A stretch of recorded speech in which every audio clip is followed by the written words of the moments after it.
Bienvenue sur Only Up to You saison 2. Vous recherchez des coups de boost, de la motivation et du bousculement en toute bienveillance? Ça tombe bien, c'est ma passion. Je m'appelle Jennifer Picci, je suis psychologue et coach de vie certifiée et ça fait depuis plus de 5 ans que je vous accompagne dans l'atteinte de vos objectifs. Parler et comprendre, c'est bien, mais mettre en application, c'est là que le défi commence. Et ça ne tient qu'à vous. Et bonjour à tous, j'espère que vous allez bien, que vous êtes prêts pour cet épisode sur la charge mentale. D'ailleurs, je remercie toutes les personnes qui ont répondu sur Instagram par rapport à la charge mentale. Est-ce que c'est quelque chose que vous connaissez? Il y a eu un retentissant 98%, 98% de personnes qui se reconnaissent et reconnaissent en tout cas la charge mentale comme étant quelque chose qui a fait ou qui fait partie de sa vie. Et puis, du coup, on va un peu plonger là-dedans, commencer à élaborer en fait des pistes de réflexion pour décharger le mental. Mais avant d'aller dans ce sujet, j'avais juste envie de partager un petit peu ce qui se passe derrière Only Up to You. Alors, il y a quelques mois, je vais dire que ma charge mentale était au grand maximum de ce qu'elle a jamais été dans ma vie. Et j'ai pris la décision d'engager quelqu'un. Donc, il y a quelqu'un qui maintenant m'aide. Elle s'appelle Dorothea. Elle est incroyable, c'est une force de la nature. Vraiment, la vie a bien fait les choses parce que on s'est rencontrés et c'était une évidence en fait qu'il fallait commencer à travailler ensemble. Donc, je suis en train d'apprendre à travailler avec quelqu'un, ce qui est un grand challenge pour une grande indépendante. Mais vous savez, c'est super parce que en fait, ça nous permet de créer plus de valeur, d'amener plus de choses. Et ça, c'est juste chouette. Parce qu'il y a un moment donné où il fallait que je me rende à l'évidence que toute seule, il y avait un max que je pouvais faire et je pouvais pas en faire plus. Et donc, voilà, c'est chouette. C'est une aventure qui commence. Et puis aussi, Unlocking You, maintenant, ça fait 2 mois que ça a commencé. Donc, Unlocking You, c'est l'ancien programme d'auto-coaching qui a été remasterisé et qui a été remasterisé vraiment pour accompagner en fait toute personne qui a une vie qui est bien remplie, c'est-à-dire un job, etc., une famille, enfin bref, qui a pas beaucoup de temps mais qui souhaite quand même faire quelque chose pour elle, pour mieux se comprendre, pour aussi peut-être apprendre à faire les choses autrement. Et donc Unlocking You a vraiment été réfléchi pour pouvoir vous accompagner simplement, facilement, tout en vous amenant de l'information de qualité, puis un accompagnement qui est sérieux et solide. Donc, vous avez le programme qui est en ligne, que dès que vous vous inscrivez, vous avez tout qui est disponible. Donc, si vous êtes plus sûr, j'ai envie d'apprendre à réguler, à accueillir mes émotions, vous avez directement le module qui est là et que vous pouvez commencer à travailler. Et puis aussi, pour pas juste vous abandonner tout seul, il y a 2 webinaires par semaine auxquels vous pouvez participer qui permettent en fait d'échanger. Et franchement, ces webinaires, c'est tellement important. Alors, je sais que parfois, il y a un frein parce qu'on se dit « Ouais, mais en groupe, c'est bizarre, j'ai pas envie de partager peut-être quelque chose qui est intime. » Mais on est au-delà de ça, en fait. Quand on a un groupe de personnes qui a envie et qui chemine, en fait, sur les mêmes choses que nous, qui arrivent aussi à expliquer avec leurs mots quelque chose qui se passe aussi pour nous-mêmes, en fait, ça crée une énergie, ça crée un système de soutien qui fait que vous allez mettre en place les actions, les changements beaucoup plus rapidement et beaucoup plus facilement. Parce que le one-to-one, il est super pertinent, il est super important, mais il y a quelque chose d'unique qui se passe aussi quand on a une énergie de groupe, qu'on commence aussi à créer des affinités avec certaines personnes. Puis voilà, donc bref, si ça vous parle, rejoignez-nous, quoi. Et puis, dernière nouveauté, et promis, j'aurai fini ma minute pub, suite en fait au retour positif que j'ai eu par rapport à l'auto-hypnose que j'ai publié il y a quelques semaines, en fait, on a décidé de créer un abonnement mensuel qui s'appelle Pure Mind Hypnosis, qui est un abonnement d'auto-hypnose.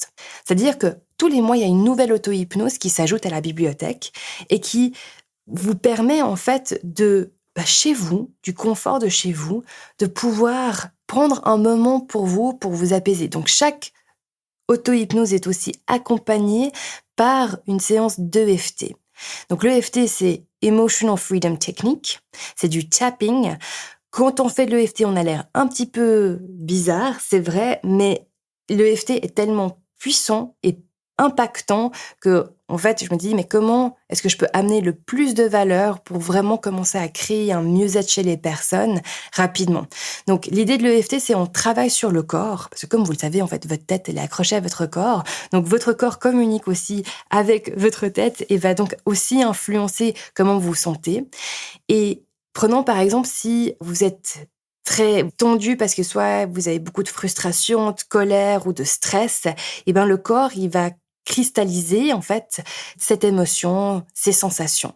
Et l'EFT permet en fait en tapotant là-dessus de fluidifier ce qui est cristallisé, ce qui potentiellement peut bloquer. Et en fait en créant ce mouvement dans votre corps et ensuite en faisant une auto-hypnose, vous intégrez beaucoup plus les informations et voilà, la séance, elle est juste décuplée. Donc ça, c'est Pure Mind Hypnosis, c'est un abonnement mensuel à 15 francs.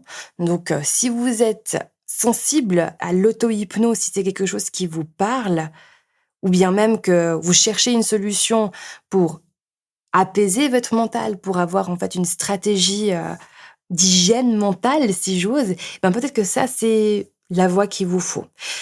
Je précise juste un truc, l'auto-hypnose, c'est pas juste pour se calmer, se relaxer.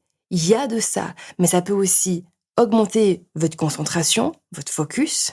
Ça peut ouvrir votre créativité, ça peut déclencher des changements, on peut travailler sur un changement de comportement, on peut enlever les barrières, débloquer ce qui est bloqué, dire l'auto-hypnose, c'est pas juste pour se détendre et se calmer. Donc c'est vraiment une stratégie, en fait, mentale, c'est une stratégie de réussite. Bon, je reviens sur ma charge mentale. La charge mentale, déjà, tout le monde peut la ressentir, homme ou femme. C'est vrai qu'on parle plus de la charge mentale pour les femmes, mais les hommes aussi la ressentent et la vivent. Donc ça dépend aussi de notre éducation, ça dépend aussi de ce que l'on est en train de vivre sur le moment. La charge mentale, en fait, c'est cette sensation que ça ne s'arrête jamais et qu'il faut penser à tout. C'est la liste de toutes les responsabilités qu'il faut jongler en plus de son travail. Et plus spécifiquement, souvent la charge mentale est associée à tout ce qui est à voir avec le management de notre maison, de notre foyer. Parce qu'au niveau logistique, c'est énorme, mis à part ça. C'est aussi, la charge mentale, c'est ça ce qu'il faut aussi comprendre, que ça se réfère aux tâches de l'invisible, au non tangible, à tout ce qui n'est pas quantifiable. Donc ça va être par exemple le temps de réflexion que vous prenez pour projeter, organiser, déjà prendre des décisions à l'avance pour que les différents agendas des personnes avec qui vous cohabitez arrivent à se synchroniser, pour que vous n'oubliez pas de faire quelque chose d'important, pour que vous respectiez les deadlines, les rendez-vous, etc. Puis vient s'ajouter à la charge mentale les injonctions de la société aussi. Il faut faire son sport, il faut que la maison soit toujours propre, il faut être patiente. Enfin, tu vois, les il faut font partie intégrante de la charge mentale et on va en parler justement après pour commencer un peu à provoquer, à pinailler sur les il faut. Alors, il y a quelques situations qui sont quand même fréquentes chez, justement les personnes qui se plaignent de charge mentale. Typiquement, quand la personne avec qui on habite nous répète: «Mais dis-moi simplement si tu as besoin de moi, fais-moi savoir si je peux t'aider, c'est volontiers que je t'aide», mais qu'il faut quand même demander de l'aide alors que ça paraît évident. Par exemple, juste un peu pour l'histoire un peu familière, au tout début de ma relation avec, Gianni, qui est mon mari, hein, maintenant, eh bien, j'avais tenté de lui faire comprendre sans le lui dire qu'il fallait qu'il descende les cartons. Et donc, j'avais mis les cartons littéralement en face de la porte d'entrée en sachant qu'il c'était le premier à partir. Donc, on voit des cartons devant, on sait que, enfin bref, pour moi, ça paraissait logique, il va prendre les cartons. Eh ben non, en fait, il les a juste poussés. Et pendant 2 semaines, je continuais à mettre les cartons devant en me disant: «C'est sûr, il va comprendre». Et non, il fallait le lui demander. Et donc du coup, je suis pas en train de dire que mon couple, il est parfait là-dessus, loin de là, mais il y a eu quand même quelques discussions importantes qui ont eu lieu pour lui laisser la place aussi à apprendre comment il peut plus participer, parce que c'était pas quelque chose qui était mal intentionné de sa part. Et ça, c'est aussi quelque chose que j'ai vraiment envie d'ouvrir dans cet épisode. C'est, on a tendance à projeter sur l'autre qu'il le fait exprès, que vraiment c'est de la mauvaise foi, etc., etc. Alors que, en fait, il y a des conditionnements qui sont faits et il y a des réflexes que si vous avez tendance à avoir de la charge mentale que vous avez, parce que il y a sûrement beaucoup, beaucoup de raisons qui expliquent cela, mais que l'autre personne n'a pas eu l'opportunité de développer, en fait, ses réflexes. Donc, par exemple, on reste dans les autres exemples, c'est que la personne dise: «Oui, oui, je m'occupe de ça, mais vous devez quand même rappeler qu'il y a cette facture à payer ou bien qu'il y a une sortie ou bien que ce week-end-là, vous voyez tel et tel». Il y a aussi c'est ce truc où, en fait, on doit remercier et puis donner des éloges, puis dire: «Waouh, c'est super!» alors que la personne, en fait, elle s'est juste occupée des tâches nécessaires dans la maison. Ça peut créer énormément de frustration parce que ça peut venir vraiment activer un sentiment d'injustice, puis un sentiment de non-reconnaissance. Et puis des exemples, il y en a bien d'autres, mais ça rejoint vraiment cette impression qu'il y a quelqu'un qui est en train de faire le manager de l'équipe, si j'ose parler, qu'en fait finalement la famille c'est une équipe, puis il y a quelqu'un qui est en train de réfléchir pour tout le monde, pour anticiper les besoins de chacun, les besoins futurs, voilà, tout ce qui se passe à l'extérieur, à l'intérieur de la maison. Et ça compose la charge mentale. Et puis, oui, attendez, mais il y a quand même un truc qui est fascinant, c'est quand la personne qui a vraiment le plus de charge mentale se plaint de se dire: «Ah mais j'aimerais vraiment prendre plus de temps pour moi, peut-être juste aller refaire mon sport ou et cetera», mais se sont submergés par tout ce qu'il y a à faire et que le partenaire lui dit: «Ouais, mais t'as qu'à prendre du temps pour toi», parce que le partenaire prend le temps pour aller faire son sport, voir des amis, sortir, se faire plaisir.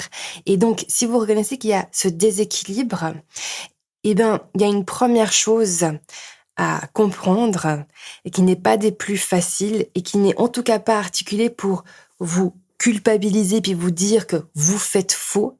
Parce que je sais que quand on est dans cette charge mentale, c'est vraiment que c'est plus une intention de vraiment faire du mieux qu'on peut et vraiment de se donner à 100%. Mais si votre dynamique de couple ou tout simplement même avec le travail, parce que bien sûr, vous pouvez avoir de la charge mentale purement au niveau professionnel. Si vous êtes entrepreneur, si vous avez votre propre entreprise, eh ben, le point de pivot, c'est de comprendre que la situation, elle est telle qu'elle, parce que vous l'entretenez comme ça et vous autorisez les personnes à se reposer sur vous. Sûrement parce que pour vous, c'est plus facile de le faire, c'est plus instinctif, vous avez plus de pratique et donc du coup, dans un monde qui va constamment de plus en plus vite, où il faut constamment faire de plus en plus de choses, eh bien, vous vous dites: «Bon, c'est plus facile que juste moi je le fais», parce que si on doit attendre que l'autre apprenne et se mette à jour, eh ben, on en a pour des mois, voire des années, ce qui est probablement vrai. Mais si au jour d'aujourd'hui, vous êtes là: «J'en ai marre de cette charge mentale», eh ben, à un moment donné, il va falloir aller regarder chez vous comment vous maintenez ce système. Et pour aujourd'hui, je vais en rester là. C'est une question qui vous demande d'aller en introspection, non pas pour venir à nouveau, je me répète, hein, pour vous juger, pour, vous critiquer vous-même, pour être sévère avec vous-même, d'accord? Ça ne sert à rien ça vous n'allez pas aller mieux en vous critiquant, mais plus en étant dans le: «Bon, tiens, est-ce que parfois je ne demande pas qu'on m'aide? Est-ce que parfois je fais juste les choses parce que je me dis: «Bon, de toute façon, ça fait depuis tellement d'années que c'est moi qui le fais», puis quand l'autre le fait, c'est toujours, pas bien fait, c'est pas assez bien, il y a toujours quelque chose qui est oublié. Si par exemple vous déléguez d'aller faire les courses, puis qu'à chaque fois la personne elle va faire les courses, elle y va avec son bon cœur, mais elle oublie à chaque fois les éléments essentiels, ouais, d'accord. Mais si cette personne elle fait partie de votre vie, et qu'elle fait partie de votre famille, il y a un moment donné, vous devez aussi de trouver cet équilibre où vous pouvez maintenir votre bien-être psychologique, mais aussi où vous pouvez laisser à l'autre personne la place d'apprendre, de se tromper, parce que, en fait, vous, au tout début, vous aussi, vous vous êtes trompé. C'est juste que peut-être la vie, elle a fait qu'on vous a positionné plus rapidement en manager de la famille, ok? Ça veut pas dire que votre partenaire ne peut pas apprendre et faire cela aussi. Mais ça passe par comprendre comment vous maintenez le système, parce que les choses vont changer quand vous aurez décidé de changer, et puis aussi à commencer à avoir des discussions avec votre partenaire pour trouver des solutions et comprendre qu'est-ce qui est possible de faire. Mais ça, on va en parler plus dans l'épisode de la semaine prochaine.